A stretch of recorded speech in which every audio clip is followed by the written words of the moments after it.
My name is Chris Lawson, and I'm the founder and director of a Christian ministry called Spiritual Research Network.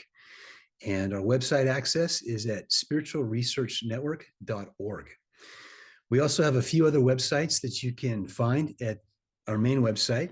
And one of these is spiritjournaling.com, which exposes mediumistic and spiritistic type practices in the world and the church. And we also have a website titled dangersofyoga.com. Now, the dangersofyoga.com website has various resources on it. I've got the booklet here on it. Yoga and Christianity, are they compatible? And also some of the video podcasts that I've done, as well as articles from other authors. It's more of a research collaborative, a collection of articles and resources that I've been building. Anyway, dangersofyoga.com. Why did I write this booklet? Well, I wrote this little booklet that you can access. You can obtain a copy through my website or my online Christian bookstore at chrislawsonstore.com or through the publisher's website, lighthousetrails.com. The reason I wrote this is because through the years, I've seen more and more yoga coming into Christian churches than I could ever even imagine. You know, the whole concept of Christian yoga, or can Christian yoga be, is it really a thing that can be integrated with your Christian lifestyle, yoga? And I've seen people just blow their lives out, just ruin their lives, ruin their marriages because they got involved with yoga. Maybe you're asking, well, ruin your life with yoga. How can you do that? Well, it's not that hard to do that. And it's not that hard to destroy our Christian faith either if you're integrating your Christian lifestyle with yoga. So that's why I wrote this booklet. It's a small booklet. It's 19 pages, and that includes the endnotes in the back. And in this booklet, I basically, just in a nutshell, explain why yoga is dangerous. In the beginning, I talk about Western culture embracing yoga. Then I define just what is yoga, and I give a handful of different definitions from occultic resources and yogic resources. Third section is understanding the meaning of the occult. What is occultism? Well, yoga is occultic in nature. It comes from an occult Eastern philosophy, and the practices are based upon this Eastern occult philosophy. The pranayama, the breathing exercises, and the asanas, the postures, the bodily postures. Next, I discuss Kundalini, the Kundalini Shakti, the female serpent force of Hinduism, that is the energy behind yoga. I talk about Kundalini arousal and Kundalini awakening. And maybe you have no idea what Kundalini is. Well, Kundalini, again, it's the serpent power, the serpent force of Hinduism. I should say the serpent force of occultism, because Hinduism, Buddhism, and Jainism are all founded upon this principle of occult energy in the universe, pantheistic occult evolutionism. And I discuss what the Kundalini awakening is and how this demonic force or power can affect you in your life when you're doing any form of yoga. Okay. You call it Christian yoga, it's still yoga. It's just interlaced with Christian terminology. There are many, I could produce a mountain of different types of yoga, different names of yoga that are actually popular in the world today. Further on in this booklet, I talk about yoga dangers and psycho-spiritual and psychophysical emergencies. And I have emergencies in parentheses.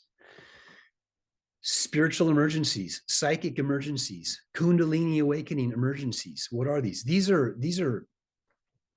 occultic, demonically energized occurrences that take place within the human mind and human body at times when people are engaging in various levels of yoga. People think, well, I'm just doing hatha yoga, or my Christian yoga is based on hatha yoga, or I went through the hatha yoga training for holy yoga, Christian yoga. Hatha yoga, you can become demon possessed doing hatha yoga. Well, how do I know that? Well, because I have over 200 books in my library, my research library. I've got a massive research library I've collected for almost 30 years. But in my library, I have over 200 books that are books on yoga. Now, probably 99% of these books are not written by Christian authors. They're yogic primers, they're yogic dictionaries, they're yogic encyclopedias, they're testimonies from yogis from different places in the world, from the East, in India, Buddhist testimonies of Buddhistic type yoga practices. Anyway, I explain all these things. Not all of this is in depth in here. This is just encapsulates my concerns over Christian yoga and whether or not yoga can be Christianized. So also I talk about the symptoms of Kundalini awakening. What are the signs and symptoms? And then I discuss, what about Christian yoga? I discuss the conflict between yoga, Christian yoga, and the gospel of Jesus Christ.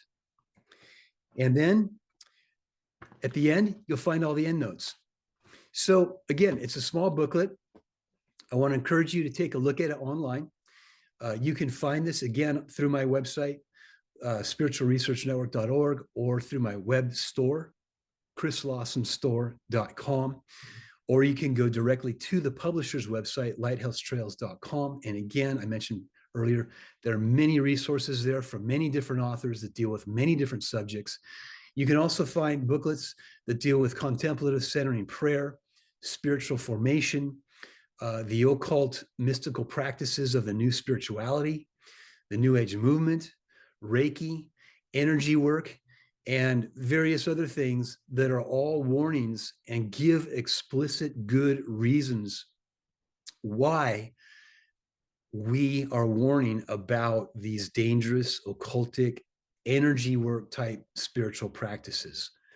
So anyway, enough being said here. Thank you for watching the video. I hope that this has at least piqued your interest. If you don't get the yoga booklet, at least maybe you'll go to the website or the other websites that are listed on my website and find resources that can help you.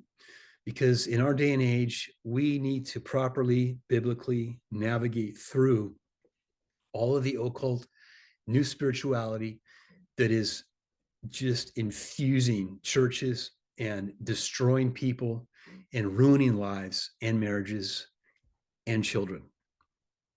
I'll finish with this. If you're doing yoga around your children, you're playing with fire, because the forces behind yoga can influence your children too. So if you want more information, you know where to get it now. I'll leave you with that. Thanks for watching.